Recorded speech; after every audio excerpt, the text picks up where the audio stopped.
Hello, Peter. How you doing, Kurt? You okay? How you doing, mate? Yeah, thanks for getting back to us. Yeah, not a worry at all. Is training going well with Tyson? It's going very good. Everything's on schedule, and well, look, there's no second best. Everything's done here 100%, so we're ready. With Cunningham, I mean, did you see his fight with Adamek? Yes, I did. I haven't seen one person who thinks Adamek won that fight, apart from Adamek himself, to be honest. Do you think Tyson's going to get credit after this fight? Because, they're going to bring out the same old excuses, he's a cruiserweight, whatever. Do you think they're going to look at the fact that, he did actually outbox a top five heavyweight in Adamek? Yeah, Tyson, he will not get looked upon any better, no matter how he deals with Cunningham. They'll say there'll always be criticisms. He's a small heavyweight, he's a cruiserweight, and the usual crap, really. But Yeah. make no mistake about it, Cunningham is a very severe test. So Cunningham could give Tyson a very, very difficult night.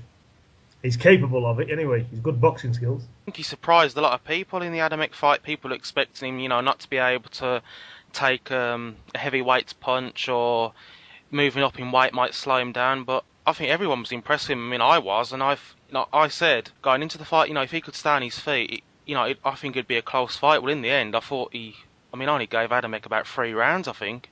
Yeah, you got to give it to Cunningham. He's a top class boxer, and to be honest, he boxes a lot better in the heavyweights than what he does in the cruiserweights. But let me tell you, you've got to get it on them to start off with. And when you're a very good boxer and you're good on your feet and you can ride shots and create difficult angles, it's easier said than done to get it on them. Tyson's in the best shape of his career. We've had some very good sparring. We've got Kevin Johnson over here, kingpin for the awkwardness. We've got another top cruiserweight in Eric Fields, who's 21 fights, one loss with 15 KOs on his record. He's 210 pounds, the same as Cunningham, same height, and so we've got some good sparring. We've got four sparring partners altogether, and he's doing 12 rounds of sparring 3 times a week. Peter, I do have a question for you. You're training Tyson along with Huey. Huey, really young guy, might even have some growth left in him. But what are you seeing between the two where there's similarities and there are differences? Whereas one maybe just topping the other, be it speed, power, stuff like that. Um, at this stages of their career, Huey's a very, like, I would describe Huey as a throwback fighter. Huey's very tough. He takes shots and he'll come back in, and he's happy just to come forward and take shot for shot and stand and trade with you all day. He doesn't box that way because he's told to box clever. But basically, Huey's a fighter. He likes to fight. He likes to get stuck in, and he's a very, like, I'm not saying it's hard to describe. Tyson's a lot more of a technician nowadays. He slips. He's whether it's because Huey's only just starting out or whatever in the pro ranks, but you can't put the two together. Tyson's obviously he's been a pro now nearly 5 years. He's like 20-0, so there's a big difference. So I can't really distinguish really. Just to say that Huey comes forward a lot, and he just likes to have a tear up. How tall is Huey Peters? Is he 6'5"? No, I think he's between 6'6" and 6'7". Yeah, yeah. I've never had him properly calculated, but he was 6'6" about and 9 or 10 months ago, and I think he might have had another growth spurt, so he's probably around 6'7", something like that. Is he back out on the Chad Dawson Stevenson card? Yeah, he is. He's on that card. He's on. He could still possibly on this Tuesday in Yeah. Toronto. So we might have him on this Tuesday. He's on Tyson's bill. We've got another one for him on the 11th of May, and he's on in June as well. So he's busy. You were talking about Tyson becoming more of a technician in the ring. What do you attribute to most to him becoming more of a straight boxing type? Well, Tyson is a boxer, you know. I'm not interested how he was training years ago, coming up as a young fella. You know, I'm more or less interested in how he is today and what we've developed over the past 14, 15 months. And he's really found a pocket where he belongs. You know, he's in super shape.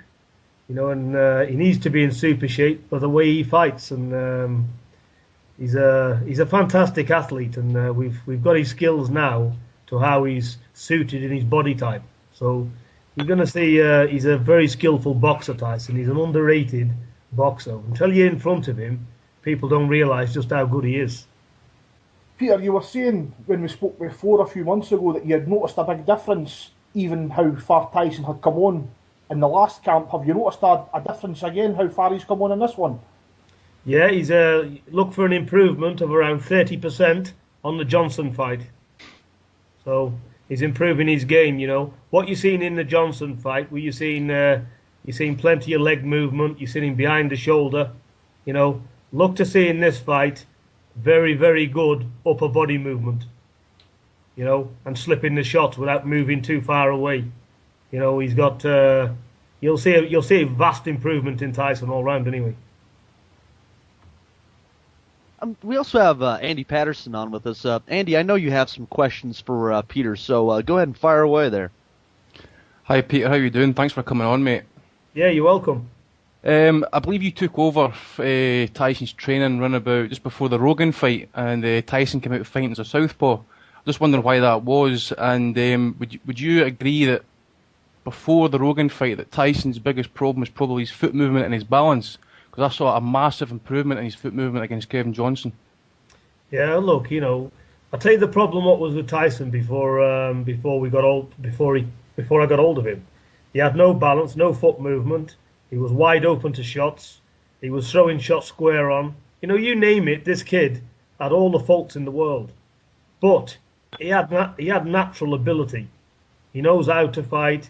He's got a heart. He knows how to survive and hold on when he needed to. And he was just basically winning 17 fights on just his sheer heart and determination to win. He had no training ethics at the back of it whatsoever. You know, this is a young kid, come to me from punching a bag in the back of a shed, and training methods that came out of someone at the 12th century. So he's now being trained properly, and he's got balance, coordination. This guy now is a different human being. You've got a Tyson too, the Tyson now. The old Tyson couldn't even step in the ring with him for 2 rounds. That's the difference. Wow. What was the main thinking? Obviously, I mean, you did say that massive improvements. I mean, I totally agree with that. What was the thinking coming out in the Rogan fighting Southpaw? Well, we knew what Rogan had looked for.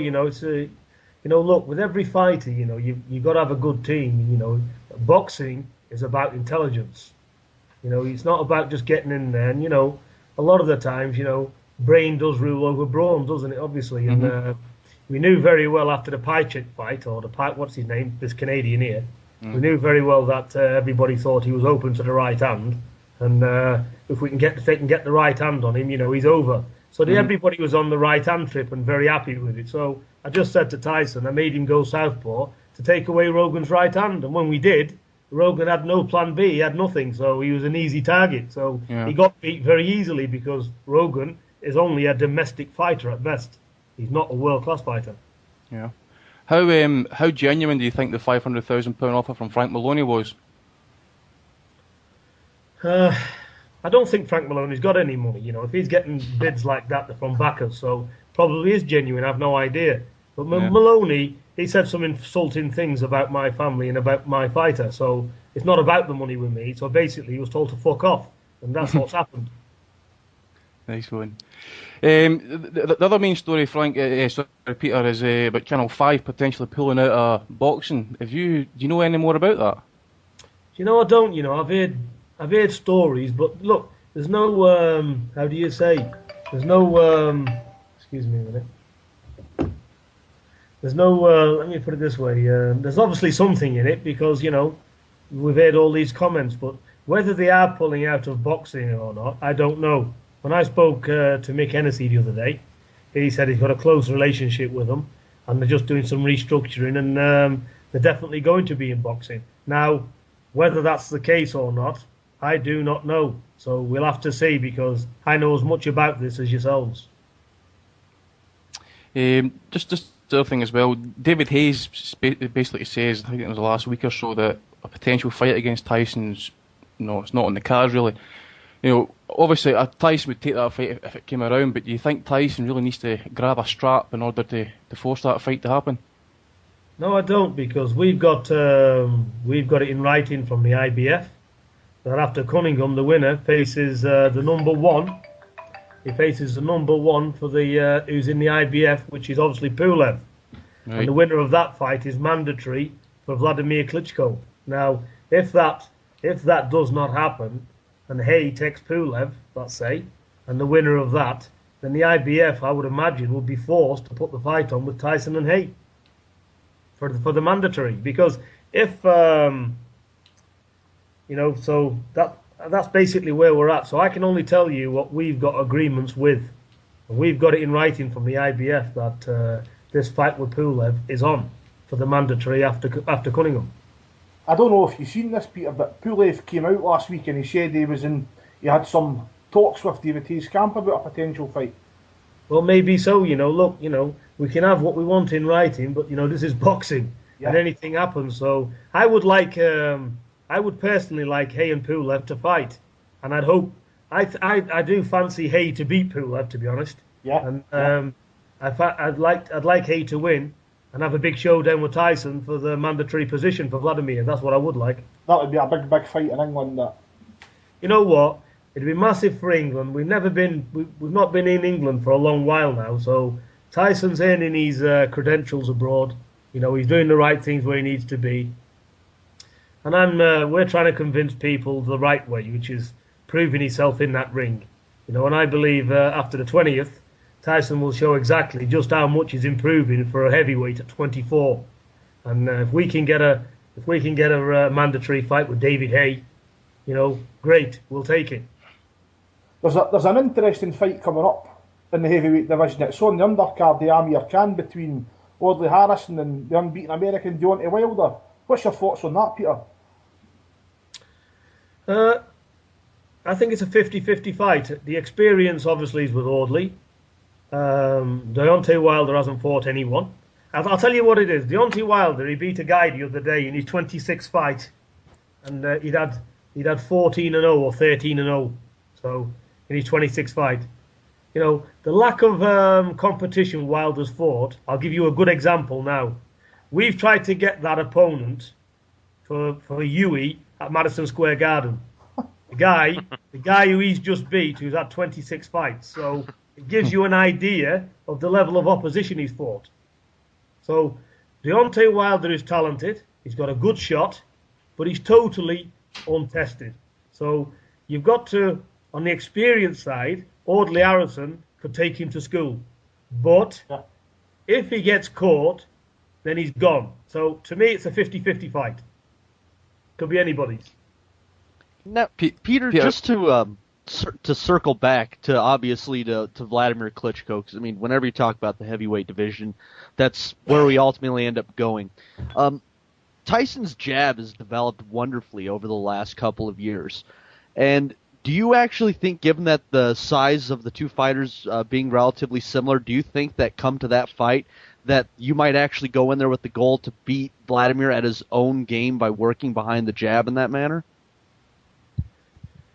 We've got to concentrate on every fight we've got in hand. Cunningham's a dangerous opponent at the moment, but let's just move ahead then to Vladimir Klitschko. I rate Vladimir Klitschko. He's not where he is for nothing. He's an elite champion. He perfects his job. He's dedicated. He's got a lot of intelligence, the guy, and he doesn't waste his punches. And he ups his game to the serious threat of the opponent. So he'd be an awkward night for any heavyweight in the world. So Tyson has just got to do what he does best. He's got to use his skills and I believe Tyson is a lot quicker. He's got a lot faster hands than Vladimir. So, and on the angles he gives, and also Tyson's become, you're going to see in the Cunningham fight, Tyson is extremely difficult to hit clean. You know, he's developed such defense skills, which we've not seen in the heavyweight division for quite a long time. So Good upper body movement, yeah. the upper body movement with the legs and the boxing, for a guy who can dance around the ring on his toes for 12 rounds, with sparring partners, one after the other, one in, one out. And, you know, they're going in there to do the level best, and they're not getting anything on worthwhile. It shows you the kind of the defense mechanisms he's developed. So I think Vladimir will have a fit with Tyson. I think any heavyweight in the division will have big problems with Tyson, because we've got more of a threat, believe it or not, with Cunningham than what we have any big punching heavyweight in the world. Because the big punchers ain't going to be able to land that big punch like they think they're going to land it.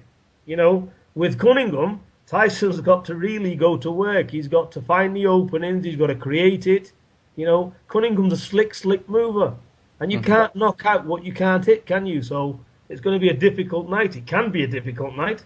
But if Tyson catches Cunningham, it's good night. But if he doesn't, then we're in for a tricky night, to say the least. The other thing you were mentioning, Peter, as well, that obviously Tyson goes abroad, does his craft learning abroad, and I mean, I also believe you've got a cabin somewhere between the Dutch and Belgian border. Who's he been training with out there, and how did the sparring sessions and that go with the Klitschko's in Germany?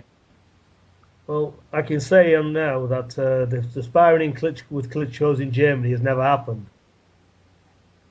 Never Tyson's happened. never done with any of the Klitschko brothers ever. He's joined Vladimir in training camp when Right.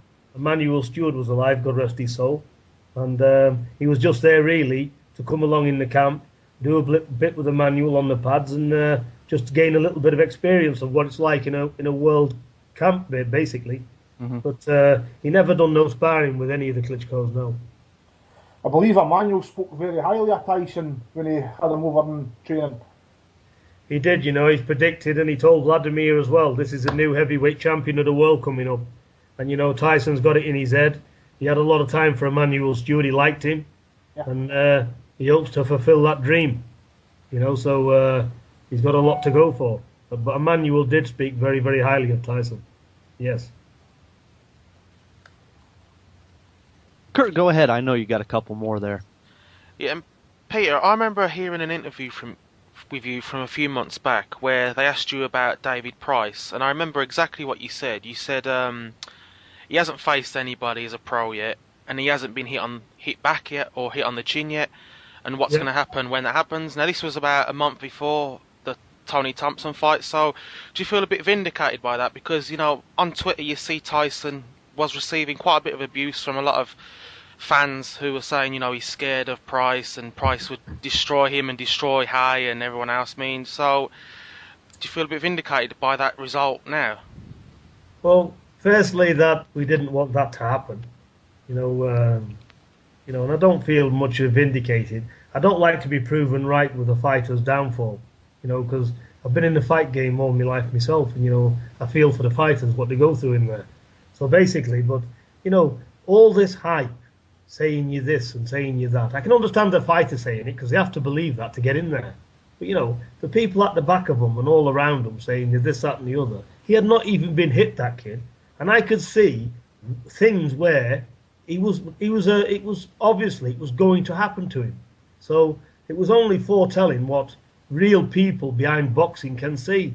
And don't forget, a lot of these people, they're stuck up each other's ass so far, yeah. They're worried to offend the TV, boxing deals, the friends with a promoter, and everything else. I don't give a shit. If there's something wrong with a fighter and I can see it, I'll tell you. So it was obvious. And when I spoke to other top leading trainers around the world, they said the same thing. They just won't come out and publicly say it. But he was a disaster waiting to happen. He was wide open.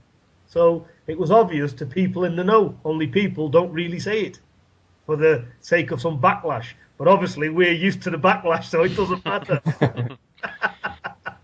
And just on Cunningham, you know, I thought he was rattled by some of the things, Tyson said to him at the press conference. And, he's gone on to say, I think that Tyson, wouldn't have the same record or wouldn't be as good if he wasn't as big. I mean, do you think that's going to change his game plan, or do you see him, still trying to move, or do you think his words have made Cunningham, a bit angry and wants to prove a point?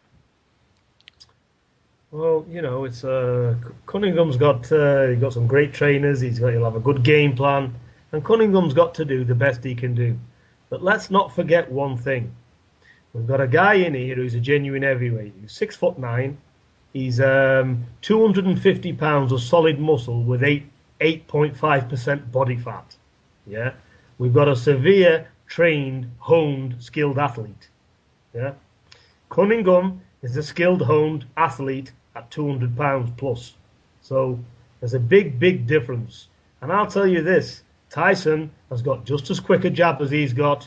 He's got just as quick as hands as he's got, and he's got just as quick as footwork as he's got.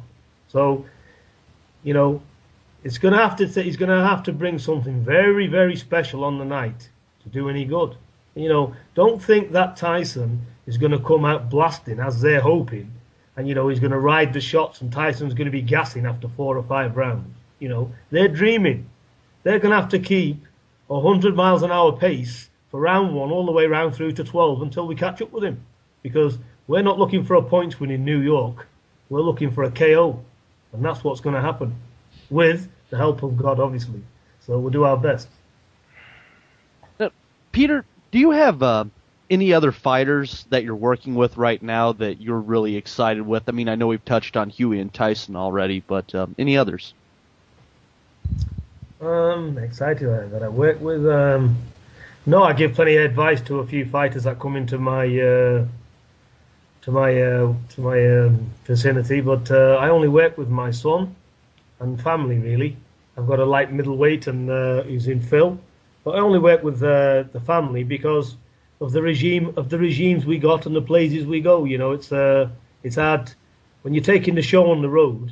It's hard to settle down in a gym and establish a gym of top fighters. And to be honest, I'm in it just to.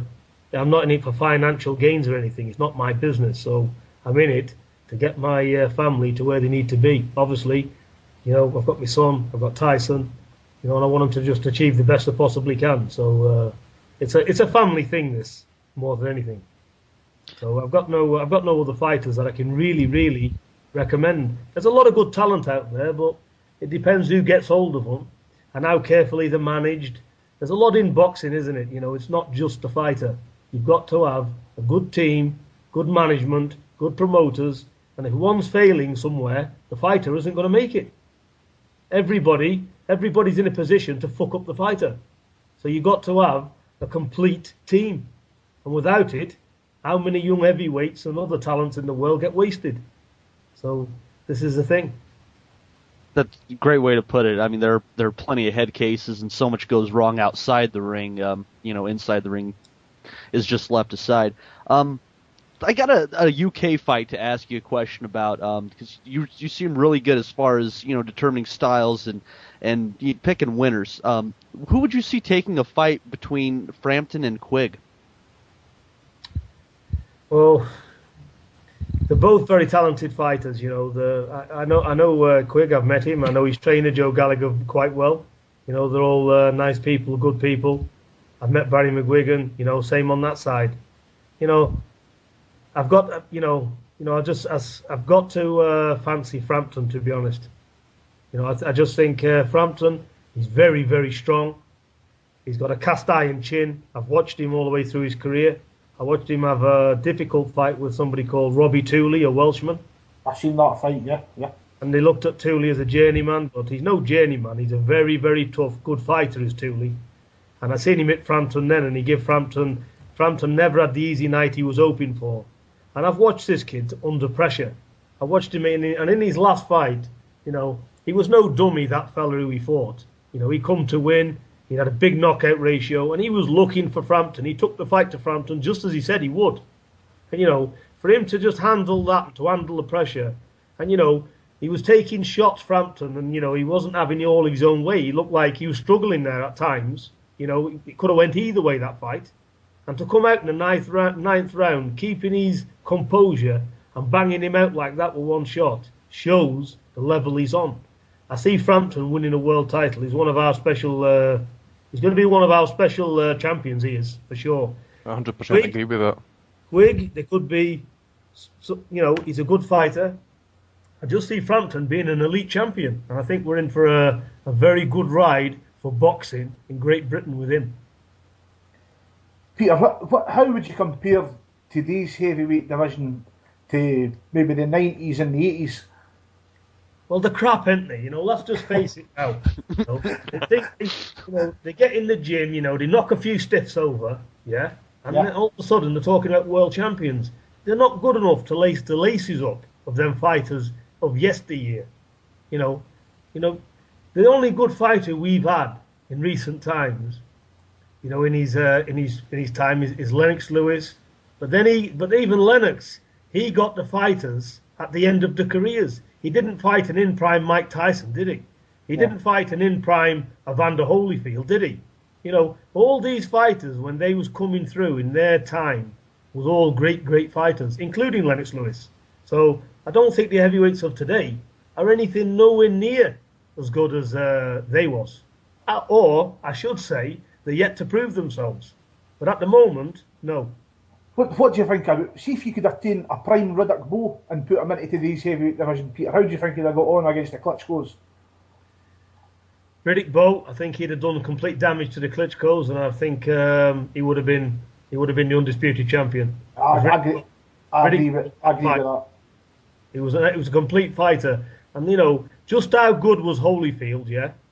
To come up against a Riddick Bowe in his pump from a cruiserweight and do what he did. He deserves. These are, Evander Holyfield, what a warrior, heart and guts. But Riddick Bowe, very underrated talent. I think he was one of the best fighters in the division in that era. I agree with that. Yeah. I think he's one of the most underrated heavyweights of all time in his prime. It did seem like he kind of shamelessly ducked Lennox, though. That's the one knock on the guy. A great infighter, though, for his size. Yeah. Sorry, who was that? Riddick Bowe, he was a great infighter for his size. Yeah, look, I think when he was going, Riddick Bowe, he had a few mental issues, He was supposed to fight Lennox Lewis, and instead of that, he went and joined himself in the army. So, he just lost the plot, didn't he, with his... whether he was intimidated by Lewis or what, the only thing I can tell you, that when he laced a set of gloves on in his prime, Riddick Bowe could fight. I also have the feeling that Bowe is probably sterile because of what Andrew Galata did to him. Quite. So, let me ask you this, Peter.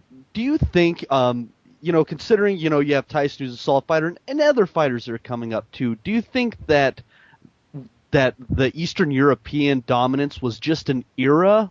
Or do you think that might be something permanent if we really don't start getting some fighters from the UK and the States really going in there to give them some good competition? No, I don't think it's permanent. I think when the Klitschko's are gone, who have they got?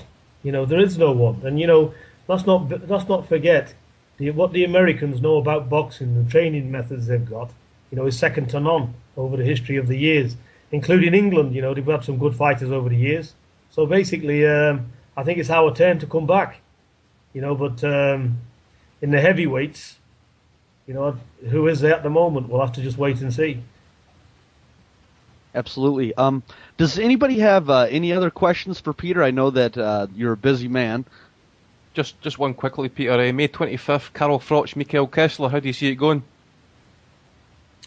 I've got to pick Froch because it's in Froch's hometown. And I think if the judges go against Froch, they won't make it out the building. So, so I think it's got to lead me towards Froch, hasn't it? So yeah. No, I think I've got to edge Froch in it. But Mikael Kessler's a very good fighter. And but don't be surprised if it goes to points and everybody thinks Mikael Kessler's won and he doesn't get it. So it could be one of them. Right. Yeah. Another close fight then. Yeah, definitely. Their first fight was excellent. I'm really looking forward to it. Peter, so before we go, do you have anything that you would like to say to all of our listeners, and maybe a message for Steve Cunningham as well? Well, the only message I can give to Steve Cunningham is he's going to do his best on the night, and may the best man win. It's as simple as that. This is boxing. It takes a brave man to get in there. So we've got to do what we've got to do, and his camp's got to do what they got to do. But Tyson's got his intentions, and I can tell you they're not pretty. So we'll see. Excellent. Well, Peter, we really, really thank you for your time, and we hope you'll join us again after a victory for Tyson on the 20th. Well, we'd love to, and thank you very much. Thank Thanks, you, mate. Peter. Thanks a lot, Peter. All the very best. God bless you. Thank Thanks you. a lot. Cheers, bye. Thanks, mate.